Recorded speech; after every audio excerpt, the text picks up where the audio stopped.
기독교에서 말하는 지옥이라는 실체가 하나님이 그렇게 집어가지고 어디 지옥에 그렇게 던져버리는 측면이 아니라, 근데 이렇게 채팅이랑 이렇게 얘기하기 조금 그렇긴 하다. 혹시 그 영상 안 끼시고 줌 하실래요? 디코예요. 네, 디코. 네, 일단 디코로 와주셔서 감사드리고요. 네. 네네. 이거는 뭐 처음에 좀 이제 공격적으로 질문하셔가지고 저도 좀 말투가 그렇게 됐는데, 그러니까 일단 죄송합니다. 의견, 네네, 예. 의견 교환 정도로 잘 했으면 예. 좋겠습니다. 네, 일단 네, 여기가 일단 채팅에 계신 분들도 어쨌든 기독교 분들이신데 일단 예, 사과 예. 말씀부터 드리고 일단 좀 굉장히 비합리적이라고 느껴지거든요. 그러니까 신이 네, 일단 위대하시고 맨날 그렇게 찬양을 하잖아요. 세상 네, 사람들한테도 항상 말할 때 전능하시고 뭐 위대하시고 선하시고 이런 걸로 항상 이제 홍보를 하는데 그런 걸 이제 전제로 깔고 이제 기독교 생각할 때 너무 모순적이라는 거죠. 이제 아까 네, 제가 말씀드렸듯이 창조를 해놓고 전지라는 게 이제 다 아는 거잖아요. 그러니까 이미 일어날 모든 경우의 수와 거기서 어디로 좁혀질지까지 다 아는, 그러니까 시간을 초월한 분이라고 성경에도 써 있고 네, 그렇기 때문에 그런 존재면 창조 전부터 계획 때부터 이미 다 결과까지 알고 있어야 하는데 그렇게 알고도 창조해놓고 화나가지고 심판한다는 게 너무 모순적인 것 같아서 그런 말씀을 드렸습니다. 화나서 심판하는 게 모순적이다. 알고 있었으면서 만들어 놓고 그렇게 하는 게 모순적이다. 말씀하신 게 굉장히 어렵고 중요한 질문이라고 생각을 해요. 그리고 네. 저도 100%의 만족스러운 답을 드릴 수는 없겠지만, 그런 제기한 문제들에 대해서 여러 가지 형태의 그런 논쟁들이 있어요. 그 중에서 요즘에 신학계에서 굉장히 많이 나오는 것 중에 좀 열린 신론이라는 게 있거든요. 한마디로 말하면은 신이 부분적으로만 전지하다라는 게 열린 신론이에요. 왜냐면 아까의 성경에서 신이 뭐 전지하고 전능하다라는 그런 얘기가 나온다라고 했는데, 사실은 네. 그거의 파편만 알 수 있을 뿐이지, 우리가 알고 있는 그런 어떠한 전지전능 전선한 그런 신의 모델은 사실 중세 스콜라 철학에서 완성된 거거든요. 중세 시대의 그런 신학자들, 철학자들이 그렇게 신을 이해해 보려고 하다가 철학적인 방법론으로 얘기를 하면서, 신의 성질은 이런 걸 거고 그런 신의 성질이 성경에 제일 부합한다, 이렇게 결정을 한 건데, 사실은 제가 성경을 직접 읽었을 때는 신이, 하나님이 어떠한 부분에 대해서는 미래를 모르는 것처럼 보이는 것 같기도 해요. 근데 일단 문제는 제 이 말이 신학계에서는 하나의 타당한 의견으로 제시가 되지만, 뭐 교회 다녀보셨으면은 뭐 알겠지만 대부분의 크리스찬들이 그렇게 생각하진 않습니다.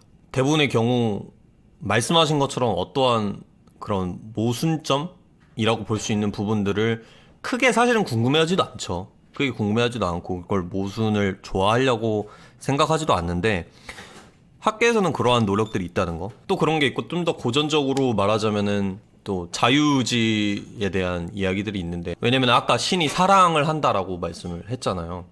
신이 인간을 사랑하려고 하면은 사람이 신을 선택하든 부정하든 둘 중에 하나를 결정할 수 있어야 되는 거잖아요. 그렇죠. 그거는 맞죠. 예, 예, 신을 이게, 무조건 찬양하게끔 설계가 돼 있으면은 그거는 약간 그 로봇 강아지 같은 거잖아요. 그럼 예, 그렇죠. 그런 상황에서 신이 이제 사랑이라는 거를 할 수 있게 허락을 하려면은 신을 부인하고 따르고, 그 말은 곧 성경적 내에서 얘기하자면 신을 부인한다는 건 곧 어떠한 악의 상태로 간다라는 건데, 악을 행할 수도 있는 자유를 부여하면서 어떠한 사랑이란 걸 보장했다. 근데 그게 모순이라고 생각할 수도 있어요. 그러니까 모순이라기보다는 비합리적이라고 생각할 수도 있어요. 왜 굳이 그렇게 하냐? 그냥 인간을 안 만들면 되는데. 저도 그 질문은 타당하다고 생각은 하지만, 이미 인간으로서 존재하기 때문에 이런 사유도 할 수 있고 신의 반론도 제기할 수 있는 상황에서 왜 인간 자체를 만들었냐라는 얘기를 하기에는 조금 어려운 것 같아요. 말씀하신 일단은, 네, 자유의지의 부분이 있잖아요. 그게 이제 네네, 인간 기준으로 생각할 때 선과 악을 선택하거나 예를 들면 이제 신을 섬기거나 섬기지 않거나 선택하거나 이런 결정할 수 있는 네, 권리와 감정과 그런 마음들이 존재한다는 건데 그런 개념으로 들어가면 솔직히 이것도 저는 자유의지의 정의도 인간이 느끼는 감정에 국한되어 있어서 굉장히 그러니까 그건 그렇죠. 인간 전제가 어렵긴 하죠. 네, 중심적인 생각, 예, 그런 편견이라고 생각하거든요. 왜냐하면 그런 식으로 하면 신의 속성이 선 자체잖아요. 그러니까 신한테 멀어지는 게 말씀하셨다시피 악이고 네. 그게 곧 지옥인 것처럼 그러니까 예. 신의 부재가 곧 선의 부재 약간 그런 개념이니까 그렇다면은 신도 결국에는 악할 수 없는 거겠죠. 그렇다면 신도 과연 자유의지가 없는 건가? 이런 질문도 나올 수 있다고 생각하고 아, 신도 자유의지가 약간 없다고 말할 수 있는 개념까지 갈 수 있다고 생각을 하거든요. 되게 타당한 얘기라고 생각을 해요. 메타윤리학에서 그 예, 신명론이라고, 그러니까 신이 명하는 게 곧 선이다라고 주장하는 사람들이 있잖아요. 그런 철학자들이 예, 윤리학에서. 예. 그 사람들이 주장하는 거는 뭐냐면 신은 선한 거를 선택할 수밖에 없는 존재가 아니라, 그러니까 그러면은 자유의지가 무너지는 거잖아요. 신을 도덕을 결정하는 기준으로 제시하는 경우가 많아요. 그러니까 우리가 이렇게 사회를 살아가면서 도덕이 어떠한 것은 선한 기준인 것 같고 어떠한 것은 악한 기준인 것 같다라고 얘기를 하잖아요. 근데 그 기준이 애초부터 어디에 둥둥 떠다니면서 존재하고 신조차도 그 둘 중에 하나를 결정해야 되는 게 아니라 신이 그 결정 기준선이라고 얘기를 하면서 그렇기 때문에 신이 선택하는 쪽이 선이다. 이런 식으로 이제 모순을 피해가는 경우가 많이 있거든요. 물론 이게 굉장히 탁상 공론적으로 느껴질 수도 있는데 어떻게 보면 우리가 지금 대화하는 것 자체도 굉장히 형이상학적이고 탁상 공론적인 부분이기 때문에 저는 그렇죠. 논리적으로는 신이 도덕의 기준선이다라는 식으로 정의를 한다면 그거는 피해갈 수 있는 것 같아요. 그러면 이제 거기서 두 가지 궁금한 부분이 의문점이 생기는데 네, 첫 번, 이해는 가요. 일단, 그러니까 선이 어쨌든, 그러니까 이런 거죠. 예를 들면, 네, 역사는 강자에 의해서 승자에 의해서 쓰여진 기록이다. 예를 들면, 그리고 지금 먹이사슬 최정점에 있는 인간이 도덕이나 이런 걸 정의하고, 동물이나 이런 것들도 다 어떻게 보면 인간의 힘의 논리에 따라서 이렇게 다 따라지듯이 강자의 힘에 의해서 가장 강하고 권력자인 전능자인 신이 정하는 대로 뭐 말씀하신 대로 그러니까 선이 음, 이렇게 나타날 수도 있는 거고 아니면 그 좀 조금 다른 개념일 수도 있는데 신 자체가 진짜 말씀하신 대로 선한 속성에 속해 있는 존재가 아니라 신이 이렇게 명명한 것이 진짜 그게 다 선인 거다 그냥 토를 달 수가 없다 이렇게 할 수도 있는 건데 그렇게 따지면 신 자체는 문제가 없죠 자유의지에 관해서 말씀하신 대로 본인이 네, 이제 자유의지 네, 선택할 수 있지만 네, 선택하는 것들이 모두 선인 그런 완벽한 네, 존재이기 때문이라고 할 수 있지만 네, 네, 네. 천국에서의 인간 존재는 거기서 절망, 낙심 없다고 이렇게 성경에 쓰여 있는 걸로 아는데 사람은 그런 전능자가 아니잖아요. 완벽한 존재가 아니고 이 땅에서도 자유의지 때문에 선과 악을 선택할 권리가 있기 때문에 이렇게 지옥과 천국도 가게 된다는 명분이 생기는데 천국에 네. 가서는 거기서는 그냥 자유의지가 있으면서 동시에 선만 선택하고 그런 희락과 행복만 있다면 그런 세상이 가능하게 창조할 수 있는 신이면 애초에 그렇게 창조했으면 되지 않았냐라는 의문이 생길 수밖에 없는 거죠. 그 질문은 솔직히 말씀드리자면 예, 전 그 질문은 답할 수 있는 사람이 없는 것 같아요. 천국 가면은 자유의지도 있으면서도 동시에 선만 있지 않겠느냐. 그러면은 선만 선택할 수 있는 그런 우주를 만들 수 있었음에도 불구하고 왜 이렇게 만들었느냐라는 질문은 너무나 합당하고 던질 수 있는 질문이고 저도 던졌던 질문인데 사실은 거기에 저희가 답할 만한 소스가 너무 없어요. 없는데 그냥 제가 혼자 이거에 대해서 계속 생각해보면서 이럴 수도 있지 않을까라고 생각했던 거를 글로 정리해 놓은 건 있거든요. 근데 그 글에서 이제 글이 길어서 다 얘기는 못하지만 인격이 인격을 보고 어떤 불쌍함, 동정심, 연민이라는 거를 느꼈을 때 거기에서 피어오르는 어떤 숭고함이나 가치 창출이 분명히 있다고 봐요. 물론 이거에는 굉장히 논란이 있을 수 있겠지만 왜냐면은 그걸 뛰어넘는 고통도 분명히 존재하니까 그럼에도 불구하고 우리가 삶을 살아가는 데 있어서 처음부터 예를 들어서 자유의지와 선이 모든 게 가능하다고 했을 때 우리가 불쌍히 여기는 감정이라는 것 자체를 처음부터 전혀 알 수가 없었을 거기 때문에 저는 좀 실제론자로서 그런 감정들 그런 가치들이라는 게 실제로 감정을 넘어서 존재한다라고 생각하는 편인데 그것들을 아, 창출하기 그러니까 위해 예, 좀 강일생님은 그런 사랑이란 있었어야 감정이 하지 않을까. 예. 호르몬의 장난이 아니라 그 숭고한 뭔가가 있다. 그게 그냥 저는 이유 그런 없이 면에서는 좀 실제론자예요. 네, 아, 호르몬적 측면이 분명히 있죠. 근데 저는 호르몬적 측면이 예를 들어서 모니터 같은 거라고 생각을 해요. 호르몬의 변화 같은 게 이렇게 드러나면서 관찰되는 것은 어떠한 원인에 대한 결과로 나타나는 현상? 원인에 대한 어떠한 결과로 보이는 건데 이거는 논하자면 너무 다른 주제고 또 네, 제가 네. 증명할 자신도 없기 때문에 저는 네. 일단 그렇게 받아들이고 있고 아, 어쨌든 그런 가치를 창출하기 위해서 필요한 세상이 아니었나라는 생각을 하고 있는데 완벽한 답변이라고 생각하진 않습니다. 이런 부분에 있어서 굉장히 어려운 사, 질문이라고 생각해요. 사실 그러니까 그건. 지금 대화 이제 네, 하는 거 보면은 결국에는 어떻게 그러니까 현실 세계에 대해서 과학자들이 발견해내고 어떻게 그러니까 이론을 세우고 하는데 그런 걸 보고서 해석하는 관점이 다른 거라서 진짜 맞아요. 맞다 네, 틀리다를 네. 정할 수 없게 되는 것 같은데 지금 이제 맞아요. 대화를 그래서 해보니까 저는 기독교를 증명할 수 있다라고 생각하진 전혀 않아요. 그런 면에 있어서는. 예, 개인적으로 세계관으로 예, 어떠한 것을 해석하는 틀이니까. 개인적으로 이제 기독교를 오래 저도 관심이 있으니까 이렇게 하겠죠. 그래서 사실 오래 지켜봐 오면은 네네. 너무 그러니까 그 인간의 어떤 휴머니즘적 그런 거에 너무 끼워 맞춘다는 느낌이 갈수록 강해지는 거예요. 그러니까 이런 도덕관도 역사 속에서 좀 많이 비슷하게 갔지만 시대가 급변함에 따라서 또 달라지기도 하고 앞으로 더 달라져 갈 거고 이런 동물에 대한 정의 내리는 것도 어떻게 보면은 그러니까 이 진화론적 관점에서 보면은 그렇지 않지만 기독교적 관점에서는 인간이 다스려야 하는 존재들이고 그렇게 가는 거잖아요. 인간이 더 우월하고 하나님이 더 택한 존재니까. 동물들은 생육하고 번성하고 다스리라고 아담한테 다 이름도 지으라고 했고.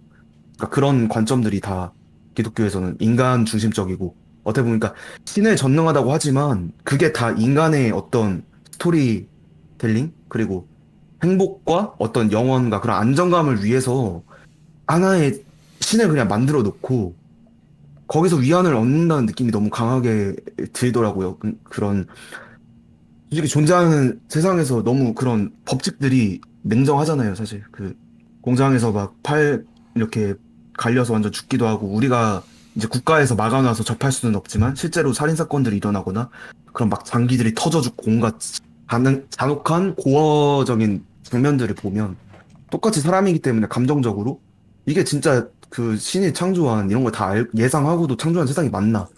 이런 생각을 할 수밖에 없는 게 어차피 신을 믿는 것도 그런 감정적인 해석과 신에게 영감을 받는다는 전제하에서 해석하는 거니까 관점을 바꿔서 이쪽도 외면하지 않고 본다면 너무 잔인하고 이게 진짜 너무 그 보고 싶은 것만 보는 게 아닌가. 그러니까 똑같이 양면성이 존재하고 여러 가지 모습이 존재하고 아름다운 모습도 존재하지만 추악하고 진짜 끔찍한 모습도 존재하는데 너무 이렇게 신이 진짜 인간을 사랑하는가에 대한 의심이 들게 된다고 생각합니다. 근데 제가 좀 말씀드리고 싶은 부분은 있잖아요.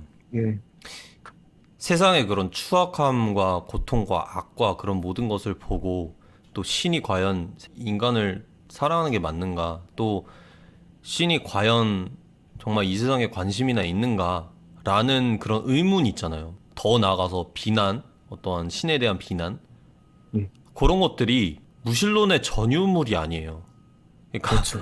예, 그걸로 가득 차 있는 게 저는 성경이라고 보거든요. 성경을 예, 물론 읽어보셨다면은 아시겠지만 예. 구약 원망, 성경에 거의 대부분이 그걸로 차 있어요.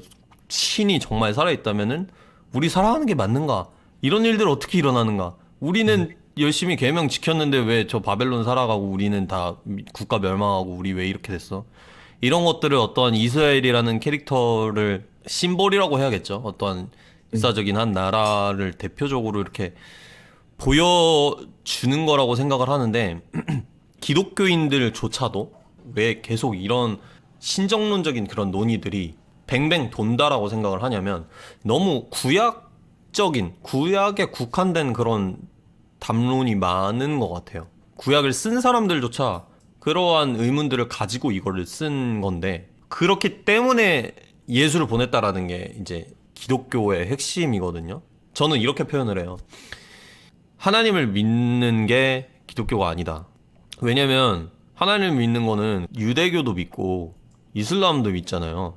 예, 근데 그들은 기독교인이라고 하지 않잖아요. 예, 기독교인의 특별한 점이 있다면은, 그러니까 특별하다기보다는 구분되는 부분이 있다라면은 기독교는 예수를 믿는 거고 예수가 한 일, 예수가 보여준 말 그런 것들을 믿는 건데 제 신앙에서는 그래요. 예수라는 존재가 이 땅에서 남긴 말들과 행동이 신의 자기 변호라는 측면으로 저는 생각을 하고 있어요. 왜 나 그런 신 아니야?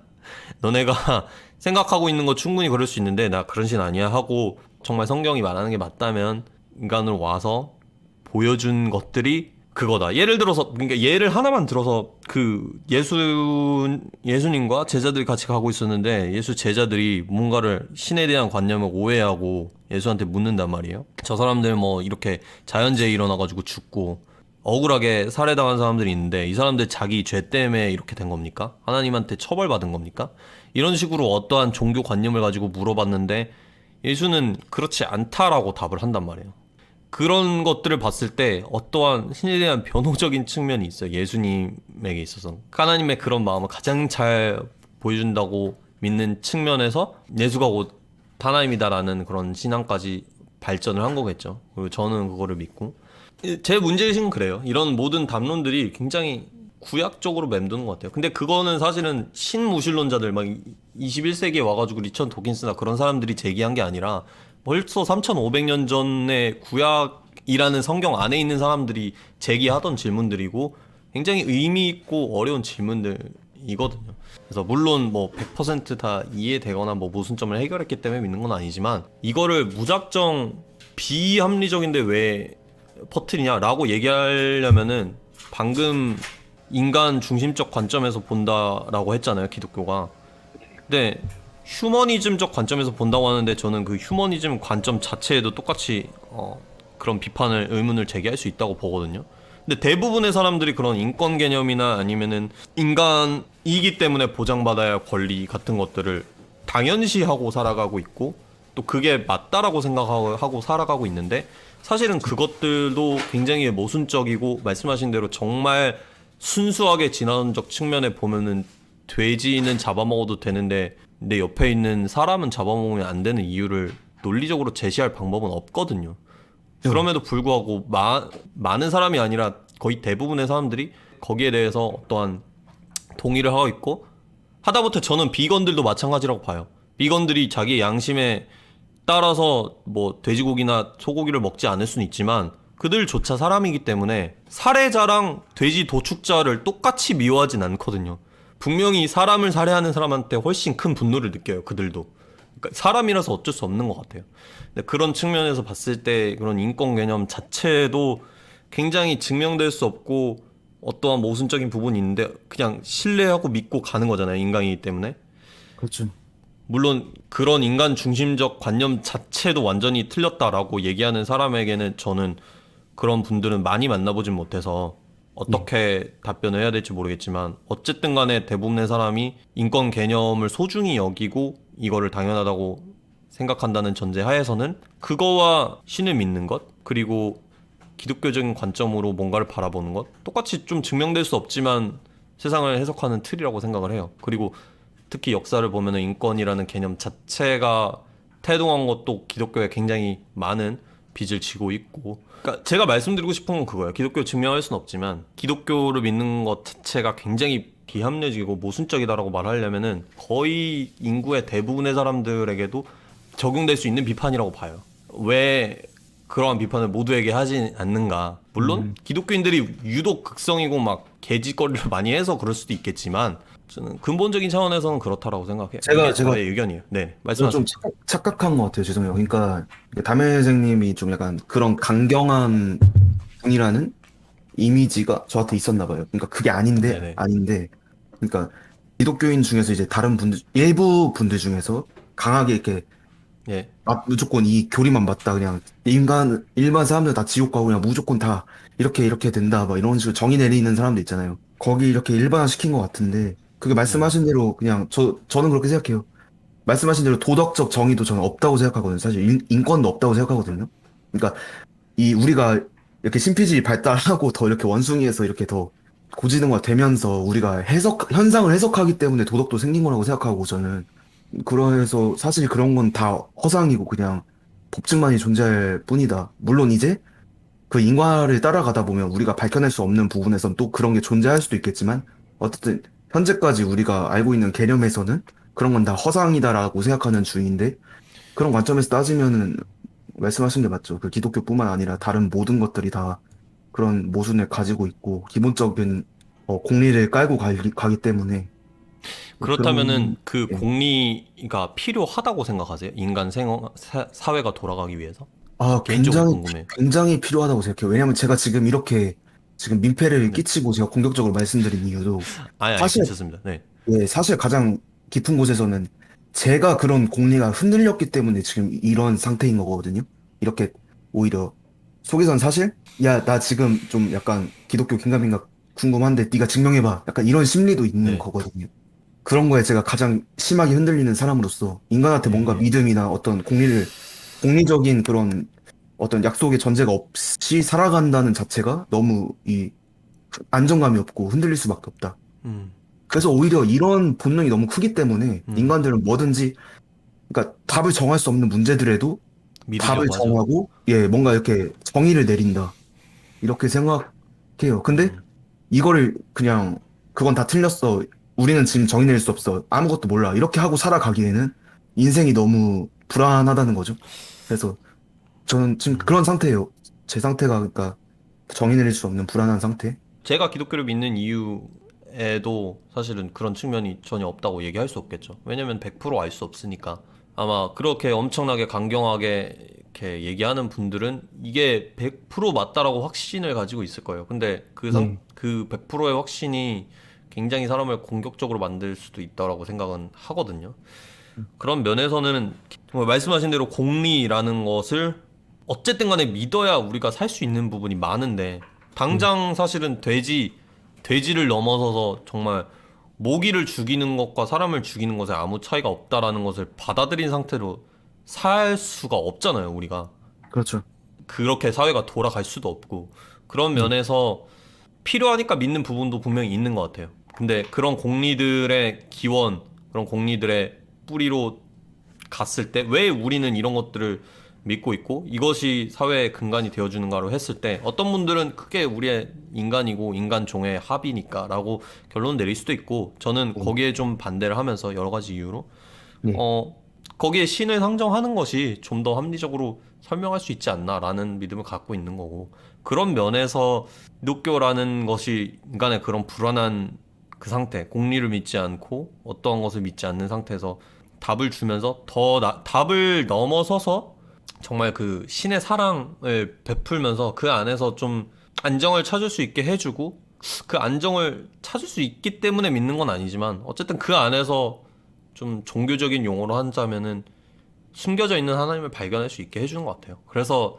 어쨌든 기독교를 믿는 사람들이 있고 그런 면에서 저는 뭐 말씀하신 대로 정말 이런 것들 다 증명할 수 없고 인권도 증명할 수 없고 도덕도 증명할 수 없고 없는 것 같은데 뭔가를 믿긴 해야 된다라고 그런 식으로 접근하는 분들은 굉장히 정직하다고 생각해요.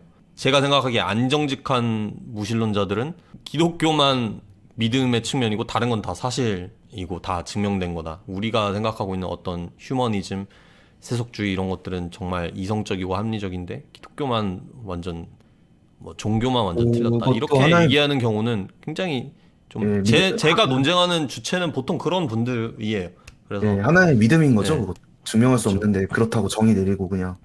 근데 이제 우리가 바라보는 현상들을 그냥 필터 네. 없이 해석 없이 그냥 바라보면 딱 보이는 대로 받아봤을 때, 그 이제 과학기술이 발전할수록 인간 중심적으로 돌아가지 않는다고 생각이 되잖아요. 모든 게 옛날에는 다 인간 중심으로 지구 주위를 다 돈다고 생각을 했고 이런 것들 예를 들면 그런 것들이 다 이제 무너져 갔는데 발전할수록 인간은 우주에서 정말 미약한 존재고 인간 중심으로 돌아가지 않는 이 현상들을 보고 기독교도 그렇고 다른 것들도 그렇고 모두 믿을 수 없으니까 난 그냥 불가지론자로서 살다 갈래.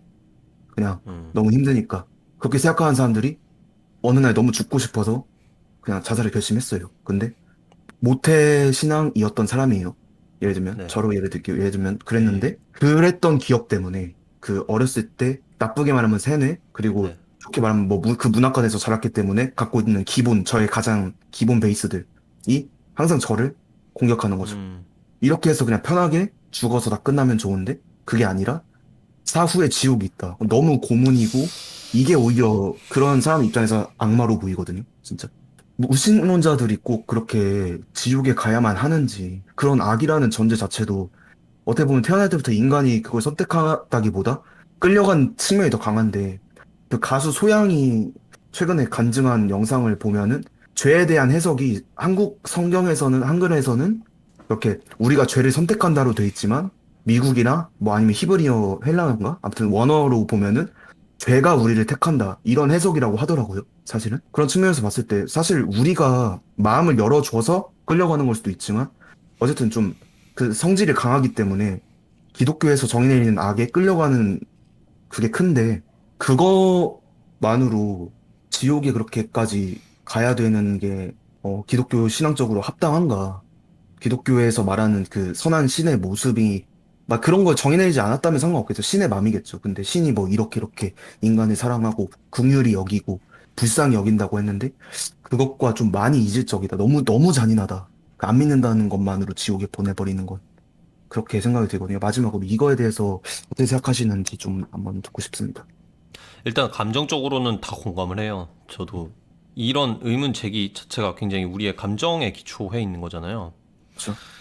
그런 면에서 봤을 때 몇 가지를 얘기를 할 수 있을 것 같은데, 첫 번째로는 그런 얘기는 안 할게요. 그러니까 기독교 내에서도 어쨌든 한국교회가 가지고 있는 그런 지옥관이라는 거는 대부분이 그렇게 생각하긴 하지만 하나의 그런 그 신학적 입장인 거고, 그러니까 영혼이 불타는 곳, 죽으면 영혼이 소멸된다 라는 그런 영혼 멸절설도 있고, 아니면 뭐 좀 넓게 좀 넓게 보자면 뭐 가톨릭의 연옥이나 뭐 여러 가지 있을 수 있겠죠. 근데 어쨌든 간에 지옥이라는 측면을 좀 영원히 처벌을 받는 곳이라고 정의를 했을 때, 네.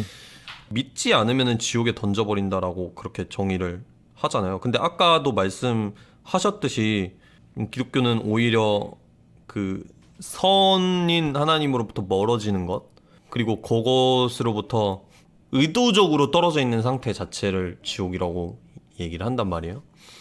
그러면서 그러니까 내가 하나님만 싫어할래가 아니라 그런 상태에서 저지르는 일들이 있을 거라고 생각을 해요. 예. 그 C.S. 루이스라는 작가가 있어요. 그 작가가 표현한 게 굉장히 인상 깊었는데, 기독교가 만약에 사실이라면, 사실이라고 한다면 우리가 영원히 살 사람들이라는 거예요. 그러니까 죽어서 뭐 지옥 쪽으로 가든 천국 쪽으로 가든 어쨌든 간에 만년, 10만 년, 100만 년 이렇게 살 사람들이라는 거예요. 근데 그런 긴 기간에 비해서 이 100년 정도 남짓한 기간은 굉장히 짧잖아요. 물론 정말 선하게 사는 사람도 있고 정말 악하게 사는 사람도 있지만 그 짧은 기간 안에 보통의 사람들이라면은 적당히 나쁘고 적당히 좋게 살아간단 말이에요. 네. 그런데 방향성을 결정할 수는 있다라고 봐요. 만년, 10만 년을 살았을 때 천사 같은 존재가 될 사람들, 그리고 만년, 10만 년을 살았을 때 점점 악하고 교만해져서 지옥의 악마 같은 존재가 될 사람들. 그 두 부류의 그런 방향성은 여기 삶을 살면서 요정 방향성 정도는 결정될 수 있다라는 거예요. 근데 그게 굉장히 짧은 기간이기 때문에 티가 나진 않죠. 그렇게 큰 갭으로. 근데 이제 이쪽 위로 갈 것이냐, 아래로 갈 것이냐. 그것이 결정되어서 만약에 영원히 살게 그냥 냅뒀다라고 했을 때 지옥에 던져진다기보다 그냥 자기 자신이 지옥에 될 사람들이 있고, 누군가는 하나님 쪽에 갈 사람들이 있겠죠. 그런 면으로 이제 봤을 때 우리가 죽은 후에 정말 만약에 영원히 살게 된다면 이 사람들이 어느 방향으로 갈지 그걸 볼 수 없고 100년 안에 어떠한 시야가 갇혀 있기 때문에 이게 굉장히 비합리적으로 보이는 측면도 있을 거라고 봐요. 일단은 그런 측면이 있고, 그리고 예수를 믿는다는 거, 믿으면 천국, 믿지 않으면 지옥이라고 이렇게 나누는 게 너무 불합리해 보이는 이유는, 제가 봤을 때는 예수를 믿는다는 것 자체가 어떠한 교회에 의해서든 아니면 다른 사람들에 의해서든 굉장히 잘못 표현됐기 때문인 것 같아요. 그냥 나 예수 믿어, 뭐 미량의 범죄자 마냥 나 회개했어, 예수 믿어, 가 곧 예수 믿는 거다 라고 얘기를 했기 때문에 뭐 저런다고 천국에 가고 아닌 사람들은 훨씬 선하게 살아도 다 지옥에 가, 이렇게 얘기할 수 있겠지만, 진짜 예수를 믿는다는 거는 진짜 예수처럼 살기로 결정을 하고 그 방향이 아까 말한 대로 정말 이렇게 살다 보면은 만년, 10만 년 살면 진짜 천사처럼 되겠다 라는 방향으로 바뀌는 거라고 생각을 하거든요. 그런 의미에서 저는 교회 안에도 진짜 크리스찬이 그렇게 많지는 않다고 봐요. 아까 말한 그 루이스가 또 이런 표현을 하거든요. 고통의 문제라는 책에서. 어떤 말을 하냐면, 사람들이 죄라는 건 너무 강하고 너무나 강력한 실체이기 때문에 거기서 벗어날 수 없고 그래서 굉장히 억울해한다 라고 말을 하는데 그 측면이 이해되는 측면도 있지만 그건 인생 전체로 봐서 그런 거고 만약에 내가 오늘 하루 예를 들어 잘못을 저지르거나 누구한테 상처를 주거나 아니면은 대충 법을 피해가면서 정의롭지 않은 일을 했다. 오늘 하루 동안 그걸 했다. 혹은 일주일 동안 했다. 그러면 그 목록을 하나하나 보라는 거예요. 그거를 내가 정말 불가항력적으로 할 수밖에 없었던 일인지 하나하나를 보라는 거예요. 그러면은 10중 8구는 내가 피하려면 피할 수 있었던 일이고 사실은 그렇게까지 어려운 일이 아니었다라는 거예요. 그걸 안 하는 게. 그렇게 하기로 선택을 한 그런 작은 것들이 모여가지고 결국 인간을 죄인으로 만드는 거기 때문에 누군가는 그 죄가 조두순이나 뭐 히틀러처럼 굉장히 크게 드러나고 어떤 사람들은 그냥 일상의 자잘한 하나하나의 행동으로 드러나겠지만 결국에는 사람들은 뭐 아담의 죄, 뭐 원죄 이런 것까지 갈 것도 없이 자기가 잘못한 게 너무나 많고 거기에 대해서 어떤 용서가 필요한 존재들이라는 거예요. 저는 근데 사람을 보면 볼수록 그리고 저 자신을 보면 볼수록 그게 굉장히 이해가 돼요. 인간이 정말 선하고 인간은 정말 기본적으로 다 착한 존재다라고 얘기하는 사람들에게 이렇게 얘기하거든요. 편의점 알바도 안 해봤냐고. 하면 바로 인간의 죄성을 깨닫게 되거든요. 그렇죠. 그런 면을 봤을 때 그렇게 느낄 수도 있지만 그럼 저는 기준이 낮은 거라고 생각을 해요. 하는 행동, 하는 생각 다 이런 것들이 정말 천국에 갈 만큼 합당한 사람들이다 라고 본다면 그 선과 악의 기준 자체가 신까지 갈 것도 없고 인간으로서도 너무 낮은 게 아닌가라는 생각이 들 정도로 저 자신도 그렇고 사람들이 이게 정말 그렇게까지 선한 존재인가 정말 시인에게 왜 처벌을 하느냐고 이렇게 따질 정도의 사람들인가 라는 식으로 이제 패러다임이 바뀌어서 생각을 하게 되면 무신론자들의 입장에서는 너무 이해가 안 되는 말일 수도 있지만 이런 상황에서 탈출할 기회라도 주는 거에 감사할 수도 있는 것 같아요. 그래서 그게 물론 뭐 쟤네들은 너무 종교에 세뇌돼서 저렇게 생각하는 거야 라고 말을 할 수도 있겠지만 뭐 반대로 말하면 이건 감정적인 문제이기 때문에 무신론자들이 너무 도덕적 선과 악의 기준이 낮아져 있어서 저렇게 말을 하는 거다라고 똑같이 반문할 수 있는 거기 때문에 이런 굉장히 어려운 문제고 저는 믿는 사람의 입장으로서는 신이 예수님을 통해서 보여준 일들은 굉장히 자비로운 하나의 탈출 방책, 탈출이라는 표현이 좀 그러면 어떤 구원의 방책이라고 생각을 합니다. 그렇게 안 믿어질 때도 있는데 그렇게 믿을 수밖에 없어요. 어쨌든 나는 죄에 속한 사람은 맞구나. 죄를 짓는 사람은 맞구나. 이런 생각이 들기 때문에 감사하다. 그런 이렇게 믿는 것 종교적 같아요. 관점이나 철학적 예, 관점은 다 그냥 제외하고 현상학적으로만 봤을 때 지능이 높아질수록 이제 동물 중에서도 원숭이들이 다른 동물들이 그냥 사냥의 목적이 아니라 괴롭힌 목적으로 막 네, 사자 뭐 때리고 도망치기도 하고 돌 던지고 도망치기도 하고 이런 모습이 보이는데 네, 그런 걸로만 봤을 때 약간 좀 너무 철저히 이 법칙 안에서만 돌아간다고 생각하진 않으세요? 이 담에님 개인적으로 이런 어떤 철학적 개념 다 빼고 네. 현상적으로만 봤을 때 지능이 높아질수록 이 물질 세계에서 생물체가 지능이 높아질수록 이런 어떠한 범위가 다양해져가지고 생존 욕구에 의한 본능대로만 행동하는 게 아니라 어떤 다른 다양한 욕구들로 괴롭히고 싶은 본능이나 이런 것도 하나의 그러니까 성과학의 기준이 없이 하나의 다양성으로 나타난다. 이렇게만 해석돼도 저는 무리가 없다고 생각하거든요, 사실. 그렇기 때문에 이거는 죄가 아니다라고까지 간다면은 발생학적 오류겠죠. 왜냐면은 죄라는 것이 이러이러한 방식으로 생물학적 진화의 과정에서 이렇게 지능이 높아짐으로써 이러한 악한 행동을 하게 된다라는 얘기한다면 그렇기 때문에 죄라는 건 사실은 이렇게 만들어졌기 때문에 없는 거 아니야? 라고 얘기한다면은 그거는 논리적으로 발생학적 오류예요. 왜냐면 어떤 것이 어떠한 방식으로 만들어졌다는 거는 그게 있고 없고를 결정해 주지 않아요. 그렇기 때문에 생물학적 과정에 의해서 우리가 대뇌 피질이 커지면서 죄를 지을 수 있게 됐다. 라고 했다고 해서 우리가 죄를 안 짓는 존재는 아닌 것 같아요. 그렇지만 그걸 이제 죄라고 정의하지 않고 그걸 하나의 그냥 다른 현상이다. 욕구라고 욕구의 한 종류라고 그냥 환상적으로 바라보면 그러니까 근데 그 죄의 피해자도 그렇게 생각해 줄지는 의문이에요, 사실. 그러니까 이 피해자라는 것도 네. 제가 말씀드리는 건 다 철학적 관념 안에 있다고 생각해요. 그러니까 피해자, 피의자 이런 것 자체도. 그러니까 어떻게 보면 상호작용인 거죠. 그냥 법칙적으로 보면. 피해를 끼치는 것도 그냥 이 법칙 안에서 일어나는 어떤 이런 현상적인 그런 걸로만 설명이 될 수 없다고 생각하세요? 그런 걸로 설명이 될 수 있다고 봐요. 있다고 보는데, 그거는 약간 그 시선이 우리 인간 세상 안에서 바라본 시선이랑 그걸 아예 위에서 이렇게 바라본 시선의 차이인 것 같아요. 그러니까 아예 위에서 바라봤을 때 그 현상들을 그래 생물학적으로 이렇게 예를 들어서 뭐 사자가 하이에나 잡아 먹듯이 그거를 보고 막 악하다고 느끼진 않잖아요. 그러니까 하나의 생물이 돌아가는 법칙이다라고 보듯이 뭐 인간이 인간에게 한 짓들 뭐 하다못해 뭐 진짜 아우슈비츠의 수용소 같은 것 자체도 뭐 강한 인간이 다 약한 인간들 그렇게 할 수 있지.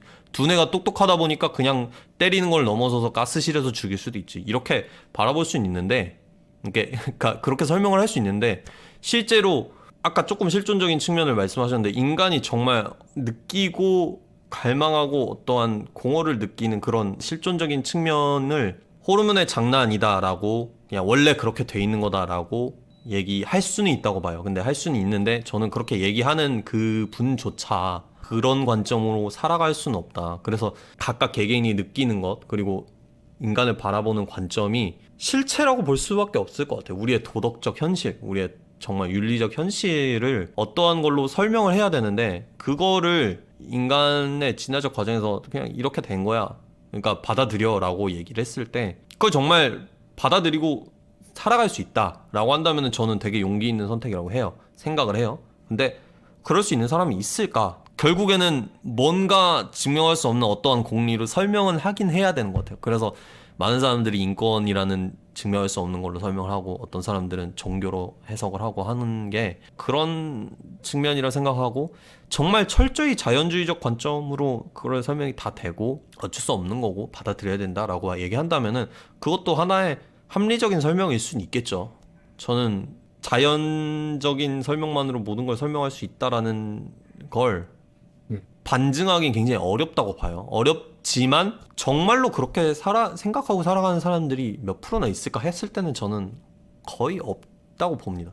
그래서 실제로 우리가 이런 담론을 얘기하는 것 자체가 과학 실험실에서 뭐 이거를 밝힐 수 있냐 없냐를 얘기하는 거라기보다 우리가 바라보는 세상을 해석하고 우리가 느끼는 것을 어쨌든 형이상학적으로 논의하는 거잖아요.